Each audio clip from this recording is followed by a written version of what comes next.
वहीं पे हान भी जो है डॉक्टर फूचन की बातों पे ध्यान न देते हुए वो लिन को गोद में उठाता है और उसे दूसरे कमरे में लेकर जाता है। वहीं पे हान ने दूसरे डॉक्टर को भी बुलवा लिया होता है। वो डॉक्टर लिन का बॉडी चेकअप करता है तो हान को बताता है कि इन्हें जो है फीवर है और इनकी सर्जरी को देखकर लगता है कि इनकी सर्जरी को हुए ज्यादा वक्त नहीं हुए हैं, तो आपको जो है इनका खास ख्याल रखना होगा।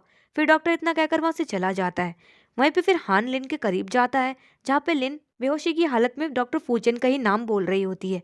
तो हान ये देखकर शॉक्ड हो जाता है और गुस्से में कहता है कि तुम बेहोशी की हालत में भी उस डॉक्टर का नाम ले रही हो। फिर वहीं पे लिन को भी जो है थोड़ी देर बाद होश आ जाता है। तो वो हान को देखकर शॉक्ड होती है और कहती है कि तुम यहाँ पे क्या कर रहे हो। तो हान कहता है कि क्यों, क्या हुआ, तुम किसी और को एक्सपेक्ट कर रही थी क्या।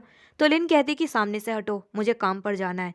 तो हान कहता है कि तुम कहीं नहीं जाओगी, तुम्हें पता भी है तुम्हारी फिजिकल कंडीशन क्या है। तो लिन कहती है कि उसकी चिंता तुम मत करो, सामने से हटो, मुझे काम पर जाना है। तो हान गुस्से में कहता है कि मैंने तुमसे मना कर दिया ना एक बार कि तुम कहीं भी नहीं जाओगी। तुम्हें पैसों का इतना ज्यादा लालच है क्या। अगर तुम्हें पैसे ही चाहिए तो ठीक है, तुम मेरे साथ सो जाओ, उसके बदले में मैं तुम्हें 10 लाख रुपए दूंगा। तो लिन को ये सुनकर काफी गुस्सा आता है। तो वो हान को एक थप्पड़ लगाती है जोरदार और उससे कहती है कि तुम्हारी हिम्मत कैसी हुई मेरे सामने बकवास करने की। तो हान कहते हैं कि क्यों, क्या हुआ, ये पैसे कम है क्या, ठीक है मैं तुम्हें 20 लाख रुपए दूंगा। तो लिन कहती है कि मैंने मना कर दिया ना कि मैं तुम्हारे साथ नहीं सोऊंगी। तो हान कहता है कि क्यों, क्या हो गया। और वहीं पे वो जो उसे बेड पे लेटाते हुए उसके साथ जबरदस्ती करने लग जाता है। लिन उसे अपने आप से दूर करने की कोशिश कर रही होती है लेकिन वो उसे अपने आप से दूर नहीं कर पाती है और फिर इसके बाद ये दोनों एक दूसरे से इंटीमेट हो जाते हैं। फिर नेक्स्ट सीन में देखते हैं जहाँ पे लिन कहती है कि आप सामने से हट जाओ, मुझे काम पर जाना है। तो हान कहते हैं कि तुम्हें काम पर जाने की जरूरत नहीं है, मैं ऑलरेडी तुम्हारे अकाउंट में 20 लाख रुपए कर चुका हूँ और तुम कहीं नहीं जाओगी। तो लिन कहती है कि नहीं मैं जाऊंगी और वो जिद कर रही होती है। तो हान उसे बेड पे बिठाते हुए कहते हैं कि मैंने तुमसे मना कर दिया ना कि तुम कहीं नहीं जाओगी, आज तुम घर में ही रहोगी और आराम करोगी, तुम्हारी तबीयत ठीक नहीं है और मैं घर के नौकरों से भी कह दूंगा कि वो तुम्हारे रूम का दरवाजा ना खोले। वो इतना कहकर चला जाता है। लिन भी जो अपने रूम में बैठी होती है। फिर तभी वहां पे अचानक से सुहीन आ जाती है। सुहीन लिन से कहती कि क्या हुआ, तुम आज अपने काम पे नहीं गई।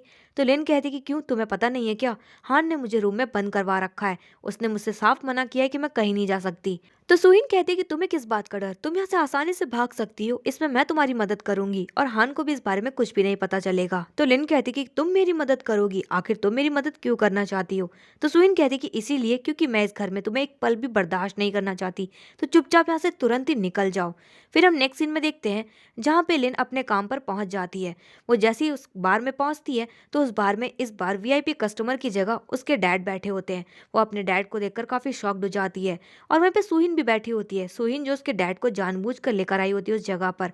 वहीं पर उसके डैड भी जो अपनी बेटी को इस तरीके का काम करते हुए देखकर काफी गुस्से में आ जाते हैं और वो लिन को थप्पड़ मारते हुए कहते हैं कि क्या तुम इस तरीके का काम करती हो, तुम्हें शर्म नहीं आई ये काम करते हुए। तुम्हारी मॉम जो मर चुकी है वो ऊपर से ये सब देखेगी तुम्हें ये करते हुए, तो उसे कैसा फील होगा, तुम्हें बिल्कुल भी शर्म नहीं आती है। तो वहीं पे लिन सुहीन पे चिल्लाते हुए कहते कि सुहीन तुम ही हो ना जो मेरे डैड को जानबूझकर यहाँ पर लेकर आई हो, तुम्हारी हिम्मत कैसी हुई मेरे डैड को यहाँ पर लाने की। तो उसके डैड उस पे चिल्लाते हुए कहते हैं कि खबरदार, जो सुहीन पे चिल्लाने की कोशिश भी की उसमें उसकी कोई भी गलती नहीं है, सारी गलती तुम्हारी है, तुम मुझसे बात करो। जहाँ पे उससे पूछते कि आखिर तुम ये काम क्यों करती हो। तो लिन बताती कि डैड ये सब मैंने मजबूरी में किया क्योंकि मुझे आपके ट्रीटमेंट के लिए पैसे चाहिए थे और मेरे पास पैसे बिल्कुल भी नहीं थे, तो इसीलिए मैंने ये काम किया। जहाँ पे उसके डैड बोलते कि क्या मेरा ट्रीटमेंट इन पैसों से हुआ है, इससे अच्छा मैं मर गया होता तो ही बढ़िया होता। तुम्हें पता मुझे कितनी शर्मिंदगी महसूस हो रही है। वहीं पर उसके डैड जो है काफी ज्यादा रो रहे होते हैं दुखी होते हुए। जहाँ पे लिन कहती है कि डैड ऐसा मत कहिए।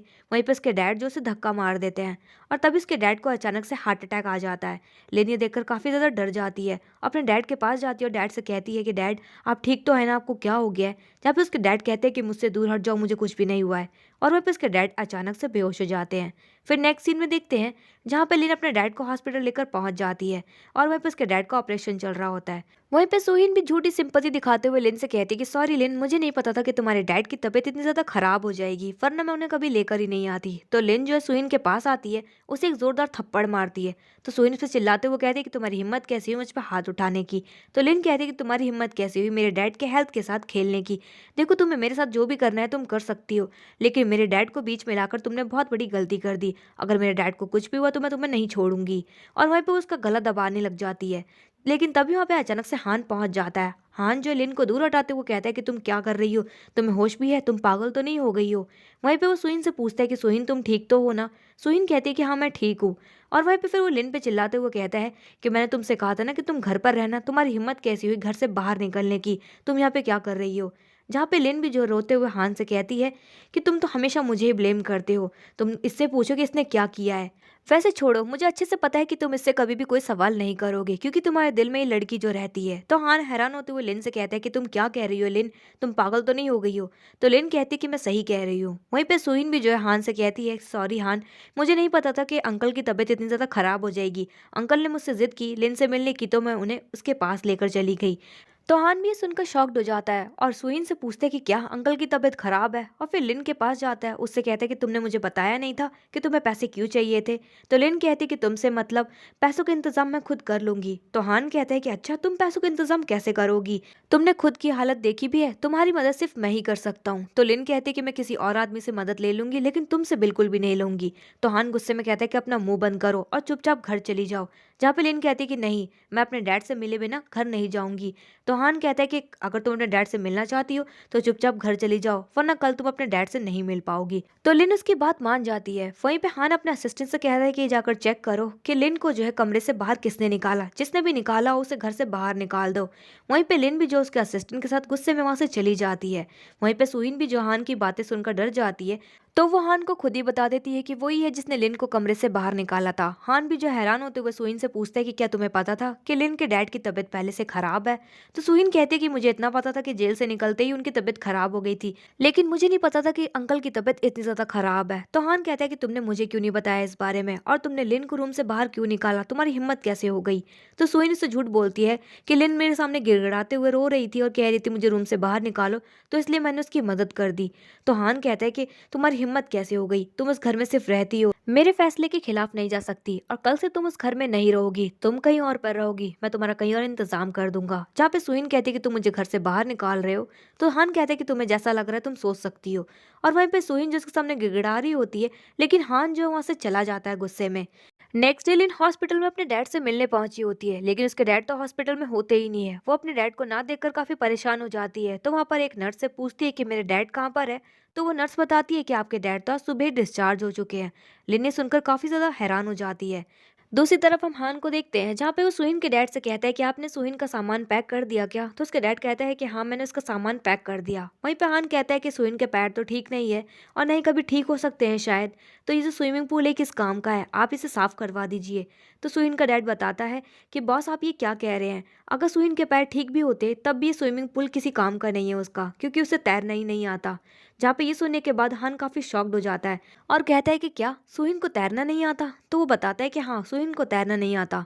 और फिर वो भागा हुआ अपने रूम में जाता है और ड्रॉर में से एक चेन निकालता है और उसे देखते वो कह रहा होता है कि क्या मुझे सुहिन ने नहीं बचाया था, तो फिर कौन है जिसने मुझे बचाया था। फिर हम नेक्स्ट सीन में देखते हैं, जहाँ पे हान अपने ऑफिस के अंदर होता है। वहीं पे लिन भी जो है हान से मिलने के लिए उसके ऑफिस आई होती है, लेकिन दो सिक्योरिटी गार्ड्स उसे अंदर जाने से रोक देते हैं और उससे पूछते हैं कि तुम कौन और अंदर क्यों जाना चाहती हो। तो लिन कहती है कि मैं हान की वाइफ हूँ, मुझे उससे कुछ इंपॉर्टेंट बात करनी है, मुझे अंदर जाने दो। जहाँ पे वो गार्ड्स जो उसे रोकते वो कहते हैं कि तुम अंदर नहीं जा सकती, और वैसे भी तुम जैसी ऐसी बहुत सी लड़कियां आती जो बताती कि वो बॉस की वाइफ है, लेकिन हमारे बॉस की तो शादी ही नहीं हुई है, तो चुपचाप यहाँ से निकल जाओ, वरना हमें मजबूरन जो है तुम्हें निकालना होगा। जहाँ पे वो उनकी बात नहीं मानती है और जोरों से हान का नाम चिल्लाते हुए उसे पुकार रही होती है। तो दो सिक्योरिटी गार्ड्स उससे बोलते हैं कि अपना मुंह बंद कर लो, वरना हमें जो है मजबूरन जो है तुम्हें धक्के मारकर निकालना होगा। और फिर वो लोग जो उसे जबरदस्ती ऑफिस से बाहर निकाल रहे होते हैं। वहीं पे हम अंदर हान को देखते हैं, जहाँ पे वो एक लड़की की चिल्लाने की आवाज़ सुनता है। तो सिक्योरिटी गार्ड से पूछता है कि ये किसकी आवाज़ है, क्या हो रहा है।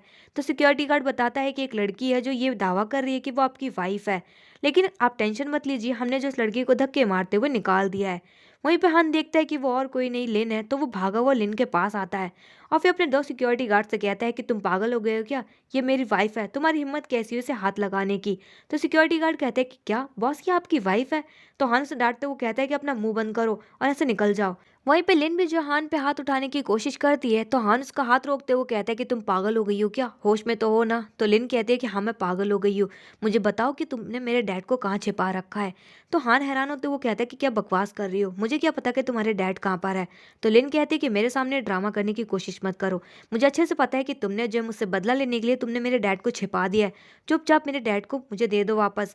जहाँ पे हान कहता है कि तुम पागल हो गई हो क्या, मैंने तुमसे कहा ना कि मैं नहीं जानता कि तुम्हारा डैड कहाँ पर है, लेकिन हाँ, मैं तुम्हारी मदद जरूर कर सकता हूँ, तुम मुझसे हेल्प ले सकती हो। जहाँ पे लिन कहती कि क्या मैं तुमसे मदद लूँ, मुझे तो उस दिन पे अफसोस हो रहा है कि आखिर मैं तुमसे मिली ही क्यों, मैं तुमको जानती ही क्यों हूँ, मैं तुमसे प्यार ही क्यों करती हूँ। और वहीं पे वो गुस्से में वहाँ से चली जाती है। और तभी उसे रास्ते में जो है सुहीन मिलती है। सुहीन उससे कहती कि क्या हुआ, तुम अपने डैड को ढूंढ रही हो क्या? तो लिन कहती कि हाँ, कहाँ है मेरे डैड, तुमने मेरे डैड को कहाँ पर छिपा रखा है? तो सुहीन कहते कि हाँ, तुम्हारे डैड मेरे पास ही है, सही सलामत है। अगर तुम चाहती हो कि मैं तुम्हारे डैड को तुम्हारे पास वापस लौटा दूँ तो तुम्हें मेरी एक बात माननी होगी, मेरी एक शर्त है। तो लिन कहती कि क्या शर्त है? तो सुहीन कहती कि मैं चाहती हूँ कि तुम मर जाओ। तो लिन कहती कि क्या बकवास कर रही हो, तुमने मुझे इतने सालों तक टॉर्चर किया, इतना काफी नहीं है क्या? तो सुहीन कहती कि अपनी बकवास बंद करो, आज तुम्हारी वजह से मैं हान से शादी नहीं कर पाई, लेकिन हाँ, मैं तुम्हें चांस दे रही हूँ। अगर तुम मर जाती हो तो मैं जो है हान से शादी कर पाऊंगी। और हाँ, मैं तुमसे वादा करती हूँ कि तुम्हारे मरने के बाद मैं तुम्हारे डैड का अच्छे से ख्याल रखूंगी और एक अच्छी इंसान बनने की कोशिश करूंगी।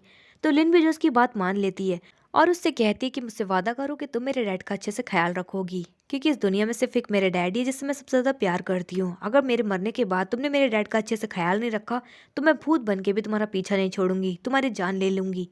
वहीं पे सुहीन जो इसकी बात मान लेती है। फिर हम नेक्स्ट सीन में हान और उसके असिस्टेंट को देखते हैं, जहाँ पे उसका असिस्टेंट जो है उसे लिन के उसके बचपन वाले घर में लेकर गया होता है और हान से कहता है कि ये मिस लिन यहाँ पर रहा करती थी।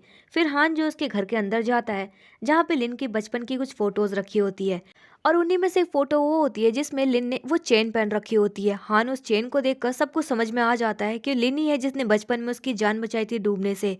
और वहीं पर असिस्टेंट को जो है कॉल आया होता है कि मिस लिन जो है अपनी जान दे रही है। वो तुरंत ही हान को बताता है, तो हान काफी घबराते हुए असिस्टेंट के साथ भागा हुआ जाता है हॉस्पिटल की तरफ। और वो जब हॉस्पिटल पहुंचता है तो वहाँ पे काफी भीड़ लगी हुई होती है। लिन भी जो हॉस्पिटल की छत पर खड़ी होती है अपनी जान देने के लिए। हान जो है लिन को आवाज मारते हुए कह रहा होता है कि चुपचाप नीचे आ जाओ, लेकिन लिन उसकी बात नहीं मानती है। तो हान भी जो है भागा हुआ छत पर पहुंच जाता है और लिन से कहता है कि मैंने तुमसे कहा ना नीचे उतर जाओ, तुम ऐसा नहीं कर सकती, ये मेरा ऑर्डर है, मैं तुम्हें मेरी बात माननी होगी। तो लिन उससे कहते कि अब काफी देर हो चुकी है, मैं तुम्हारी बात नहीं सुन सकती। तो हान उससे कहता है कि नहीं, तुम ऐसा कुछ भी नहीं करोगी, मैंने कहा ना नीचे आ जाओ, मैं तुमसे बात करूंगा, मैं तुम्हारी सारी बातें सुनूंगा। जहाँ पे लिन कहती कि क्या तुम मेरी बातें सुनोगी, लेकिन क्या फायदा, मेरी बात सुनने के बाद तुम्हें मुझ पर भरोसा तो होता नहीं है। तो हान कहता है कि तुम मुझसे जो भी कहोगी मैं तुम्हारी सारी बातों पे भरोसा करूंगा, प्लीज चुपचाप नीचे आ जाओ। तो लिन कहती कि नहीं, मैं नीचे नहीं आऊंगी, आज जो कुछ भी हो रहा है तुम्हारी वजह से हो रहा है। और वैसे भी तुमने कहा था ना कि मैंने सुहीन को नुकसान पहुंचाया था, हाँ मैं ही हूँ जिसने सुहीन को नुकसान पहुंचाया था। और मेरी जैसी लड़की जो है नर्क में जाना डिजर्व करती है, तुम यही चाहते थे ना। और वहीं पे वो जो उसकी बात ना मानते हुए छत से कूदकर अपनी जान दे देती है। वहीं पे हान भी जो उसे नहीं बचा पाता है, उससे तो काफी गहरा सदमा लगता है। वहीं पे वो जैसे नीचे भागा हुआ जाता है तो हॉस्पिटल का स्टाफ उसकी बॉडी को उठाकर लेकर जा रहा होता है। तो हान भी रोते हुए कहता है कि नहीं, तुम इसे कहीं नहीं ले जा सकते, ये मेरी है, तुम इसे हाथ भी नहीं लगा सकते। फिर तभी पर डॉक्टर फूचन आता है और वो हान को दूर हटाते हुए कहते हैं कि दूर हटो, आज जो कुछ भी हुआ तुम्हारी वजह से हुआ है, तुम्हारी वजह से लिन ने आज सुसाइड कर लिया, तुम्हें तो इस बात की खुशी मनानी चाहिए। तो हान जो चिल्लाते हुए कहते हैं कि क्या बकवास कर रहे हो। तो डॉक्टर फूचन कहते हैं कि मैं बकवास कर रहा हूँ, क्या तुम भूल गए, तुम ही हो ना जिसने उसे कितना ज्यादा टॉर्चर किया था और वो प्रेग्नेंट हो गई, तुम्हें इस बात के बारे में भी नहीं पता चला और तुम्हारी वजह से उसने अपने बच्चे को भी खो दिया, क्या तुम्हें बिल्कुल भी नहीं पता इस बारे में। जहाँ पे हान कहते हैं कि क्या वो प्रेग्नेंट थी। और वहीं पे उसे अफसोस हो रहा होता है और कह रहा होता है कि इसका मतलब उस दिन उसने मुझसे सच कहा था कि वो प्रेग्नेंट है। और वहीं पे उसे अपने आप के ऊपर अंदर ही अंदर गुस्सा आ रहा होता है कि आखिर उसने उस दिन लिन की बातों पे भरोसा क्यों नहीं किया।